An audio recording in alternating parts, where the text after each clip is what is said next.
The rain fell in silver sheets against the storefront window, blurring the bright displays of toys that seemed to mock Noah Mitchell from the other side of the glass. His son Connor pressed his small palm against the window, blue eyes wide with wonder as he stared at a robot construction set, the kind that lit up and moved when properly assembled. Noah knelt beside his 6-year-old, his own reflection telling a story of exhaustion, dark circles under his eyes, shoulders hunched from carrying the weight of unpaid bills and unanswered job applications. The cold Seattle drizzle had soaked through his worn jacket, but he barely noticed. What pierced him was the knowledge of what would come next. "Connor," he whispered, his voice catching slightly, "I can't afford a toy like that for your birthday this year." The words hung between them, heavier than they should be. In the silence that followed, Noah felt that familiar ache in his chest, the doubt that had followed him since he'd become a single father. Was he enough? Could a gay man truly provide everything a child needed when the world seemed determined to make it harder at every turn? Connor turned, his small face solemn in a way no 6-year-olds should ever be. "It's okay, Dad," he said, wrapping thin arms around Noah's neck. "I still have you." Inside the store, Alexander Jackson paused near the entrance, watching the pair through the rain-streaked window. Something in the scene struck him. Not just the obvious financial struggle, but the pure, unguarded love between father and son. As CEO of Play Wonder Toys, Alexander had seen countless children with parents who bought them everything but gave them nothing of themselves. This was different. The man outside couldn't afford an expensive toy, but the way he looked at his son, with such genuine devotion, made Alexander's chest tighten with recognition. He knew that look. He'd seen it in his own mirror years ago, before he'd learned to hide that part of himself behind corporate success and careful privacy.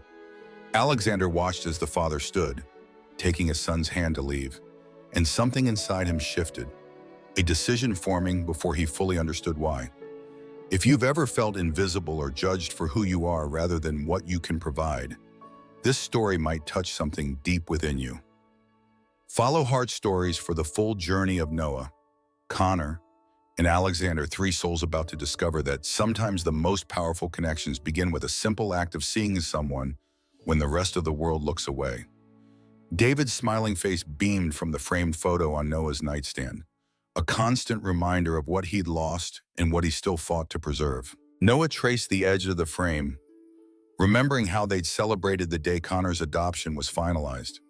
They'd been so happy, so certain they could overcome anything together.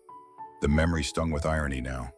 2 years had passed since the accident that took David away, leaving Noah to navigate parenthood alone while drowning in medical debt. The high-end restaurant where Noah had worked as sous chef for 8 years had closed 3 weeks ago, another casualty of the economic downturn. Now he cobbled together income from food delivery apps and weekend catering gigs, anything to keep a roof over Connor's head and food on their table. His apartment felt emptier in the pre-dawn hours when insomnia kept him company. Noah scrolled through job listings on his phone, the blue light illuminating his exhausted features. Each rejection email felt like another failure. Not because the interviewers said it outright, but Noah recognized the shift in their expressions when he mentioned being a single father, the slight hesitation when they realized single father meant gay single father. The worst blow had come after David's death, when Noah had swallowed his pride and called his parents in Missouri. The conversation played in his mind often, particularly during these lonely hours. "Mom, I need help," he had said, voice breaking. "David's gone, and I can't." "This is the life you chose," his mother had replied, voice distant. "Your father and I told you years ago what would happen if you continued down this sinful path." His brother James, once his closest ally, had echoed their parents' rejection. "You made your choices, Noah. Don't expect us to clean up your mess." Noah placed his phone down, rubbing his eyes. Connor would be awake soon, needing breakfast and a bright smile before school, a school where he'd recently begun facing taunts about having no mom and a gay dad. The playground cruelty had left Connor in tears last week, and Noah feeling more inadequate than ever. He moved to the window, watching the first gray light of morning creep across the Seattle skyline.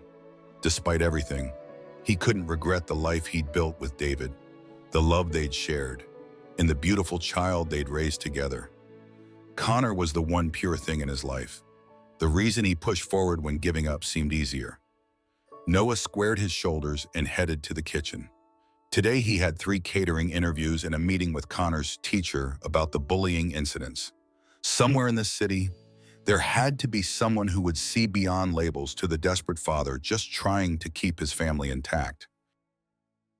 What he couldn't know was that across town, in a penthouse overlooking Elliott Bay, Alexander Jackson was already thinking about the father and son he'd witnessed at his store the previous evening, and making plans that would alter the trajectory of all their lives. The second time Noah and Connor visited the toy store, Alexander was prepared. He'd instructed his staff he would handle this personally, though he hadn't explained why. Something about the pair had lodged in his mind, perhaps because he recognized in Noah's protective stance the same fierce love his own mother had shown before his father's rage had silenced them both. Alexander watched through the security monitor as they approached, noting how Noah hesitated before entering, clearly steeling himself to face his son's disappointment again. This time Connor wasn't looking at toys but clutching a homemade card, carefully decorated with crayon stars. "It's for my teacher," Connor explained to the sales associate who'd approached them. "Tomorrow's her birthday." Alexander stepped onto the floor, nodding at the associate to leave them be. He moved casually and as though his presence in his own flagship store wasn't unusual, though his employees knew the CEO rarely made unscheduled appearances. "That's a thoughtful gift," Alexander said, addressing Connor directly. "Your teacher will treasure something made with such care." Noah stiffened, recognition dawning. The tall man in the tailored suit was unmistakably the same person who'd watched them from the store entrance days ago. His protective instincts flared. "Thank you," Connor replied politely, unaware of his father's tension. "Dad says the best presents come from here." He tapped his chest above his heart. Alexander's practiced corporate smile softened into something genuine. "Your dad sounds very wise." Noah shifted uncomfortably, hyper-aware of the patches on his jeans and his second-hand jacket, stark contrast to Alexander's obvious wealth. "We should go. Connor, Miss Winters will love your card." "Wait," Alexander said, reaching into his pocket. "I noticed your interest in our Mechani builder set the other day." He produced a small gift card with the store's logo. "Perhaps you'd accept this. We're running a promotion for customer feedback, and I'd value your thoughts on our new products." Noah recognized the lie for what it was, thinly veiled charity, and pride rose like a wall between them. "I appreciate the gesture, but we can't—" "I'm Alexander Jackson," he interrupted, extending his hand. "CEO of Play Wonder, and you are Noah Mitchell," he replied automatically, shaking the offered hand. "This is my son, Connor. Nice to meet you both officially." Alexander knelt to Connor's level. "The truth is, Noah, I have an ulterior motive. We're expanding our customer service department, and I'm looking for someone with real-world parenting experience. Someone who understands what families actually need." He stood, retrieving a business card. "If you're interested, there's a position I think you'd be perfect for." Noah studied the card, noticing the subtle rainbow stripe along its edge. His eyes narrowed with suspicion. "Why me?" Alexander hesitated, then spoke with unexpected candor. "Because I saw how you looked at your son that day. Like he was everything. I know that look because my mother used to look at me the same way, before my father beat it out of her for raising a son who was too soft." His voice dropped lower. "I'm not doing this out of pity, Noah. I'm doing it because our community has to look out for each other when no one else will." Connor tugged at Noah's sleeve, oblivious to the weight of the moment passing between the adults. "Dad, can we go for ice cream now? You promised." Noah stared at the card, then at Alexander, whose composed exterior had momentarily fractured to reveal something genuine beneath. The suspicion in Noah's eyes didn't fully fade, but something else joined it, a fragile, cautious hope. The Play Wonder headquarters gleamed with modern architecture and bright primary colors. a stark contrast to the dingy catering kitchens Noah had been frequenting. His reflection in the glass doors showed a man trying desperately to appear confident in his only suit, purchased for David's funeral and hanging slightly loose on his frame after months of skipped meals. Karen Marshall, the human resources director, had made her disapproval evident from their first meeting. Her smile never reached her eyes as she outlined company policies with clinical efficiency. "We maintain certain standards here, Mr. Mitchell," she'd said, gaze flicking to the photo of Connor on his application. "Family emergencies cannot regularly interfere with work responsibilities." The implication was clear even before she added, "A single parent's schedule can be challenging to accommodate." Noah had swallowed his retort, desperate for the stability this job would provide. But each day brought new subtle jabs, scheduling meetings during school pickup times, questioning his requested day off when Connor had the flu, making offhand comments about traditional family values within earshot. It was Jeremy from marketing who first reached out in friendship, catching Noah alone in the break room during his third week. "Karen's been pulling the same passive-aggressive routine since I started wearing my wedding band," Jeremy confided, showing the simple gold ring on his finger. "My husband and I got married last spring. She sent a plant instead of attending." The relief of finding an ally loosened something in Noah's chest. Soon he was part of a small but the tight-knit group of LGBTQ+ employees who met monthly for dinner. For the first time since David's death, Noah felt less alone. Alexander remained a complex figure in Noah's life. Their professional interactions were cordial but distant, though Noah occasionally caught Alexander watching him with an expression he couldn't decipher. The CEO had been true to his word about the job, but maintained careful boundaries that Noah respected. Until the day Karen moved to have Noah terminated. Excessive absences, she cited in the meeting with department heads. 3 sick days in 2 months, clearly his situation, makes him unreliable. Noah sat frozen, seeing his fragile new life crumbling. Connor had been hospitalized with severe asthma, days spent beside his hospital bed while juggling work remotely. The thought of starting over, of failing his son again, made his vision blur. Alexander's voice cut through the fog. "Those sick days were pre-approved by me," he stated, his tone leaving no room for challenge. "And I'm instituting a new company-wide policy effective immediately. Expanded family leave and flexible scheduling for all employees, particularly single parents." The boardroom erupted in murmurs. Karen's face flushed with anger. "Furthermore," Alexander continued, "Play Wonder will be partnering with the Rainbow Families Foundation to provide additional resources for LGBTQ+ families. Noah will be heading that initiative alongside his current responsibilities." Later, in the privacy of Alexander's office, Noah finally asked the question that had burned within him for months. "Why are you doing all this?" Alexander was silent for a long moment. "When I was 12, my father broke 3 of my ribs for joining dance class. My mother finally left him, worked 3 jobs to raise me alone. She died never knowing I was gay because I was too afraid to tell her." He met Noah's gaze directly. "No parent should struggle alone. No child should fear being who they are." The office door opened before Noah could respond. A tall man with Noah's eyes entered, looking uncertain. "James?" Noah gasped, recognizing his estranged brother. "Your secretary said I could wait here," James explained to Alexander before turning to Noah. "My wife had our baby last month.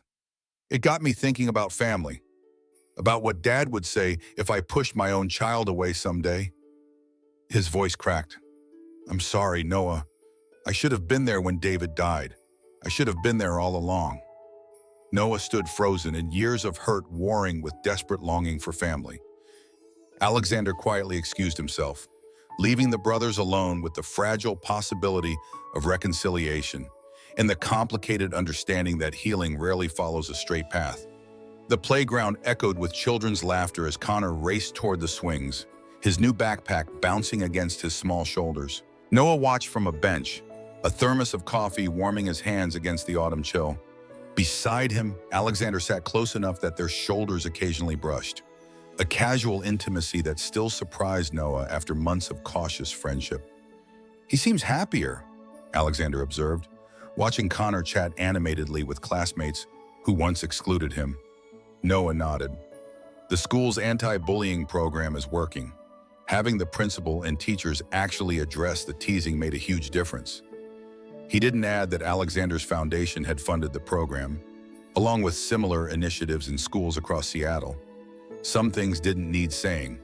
Their relationship had evolved slowly: coffee after work, weekend outings with Connor, long conversations that stretched into the night after Connor was asleep. Alexander had revealed pieces of himself gradually: his fear of public scrutiny, the weight of keeping his sexuality private to protect the company, the loneliness of success without anyone to share it. Noah had shared his own fears of failing Connor, of teaching him to hide who he was, of the damage silence could do. They recognized in each other both wounds and strength that mirrored their own.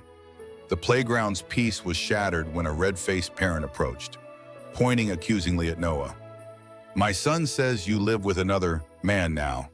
I don't want my children exposed to your lifestyle."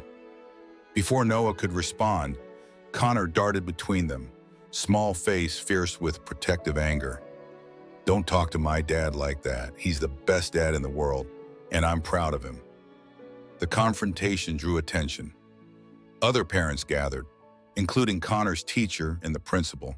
As the angry parent continued his tirade, Alexander stepped forward, his corporate reserve dissolving as he addressed the growing crowd. "I've spent my life hiding who I am to make others comfortable," he announced, his voice steady despite the tremor in his hands. "I built a company and sacrificed my authentic self to avoid exactly this kind of scene. But watching this brave boy defend his father makes me realize what a disservice I've done to myself and to every child who needs to see that being gay doesn't limit what you can achieve or who you can love." News of Alexander Jackson's impromptu coming out spread quickly. That evening, as the three of them walked back to the toy store where everything had begun, they passed a newsstand with Alexander's face already on the business section. Inside the store, Noah watched Alexander kneel beside a young boy staring longingly at the same robot toy Connor had wanted months ago. The child's mother stood nearby, tallying costs on her phone with a worried expression. Without fanfare, Alexander purchased the toy and handed it to the stunned mother. "Someone once showed me that family is built from love, not convention," Alexander said simply. "I'm just paying it forward." Later, as Connor raced ahead toward the ice cream shop, Noah took Alexander's hand in his. "You didn't have to sacrifice your privacy for us today." "It wasn't a sacrifice," Alexander replied. "It was finally claiming my whole life." They watched Connor laughing beneath the streetlights. This child who had taught them both that courage isn't about fearlessness, but about loving boldly despite the fear. Have you ever found family in unexpected places? Or discovered that helping someone else actually healed something in yourself? Share your story in the comments below. And subscribe to Heart Stories for more journeys of courage, connection, and the families we create through love rather than obligation.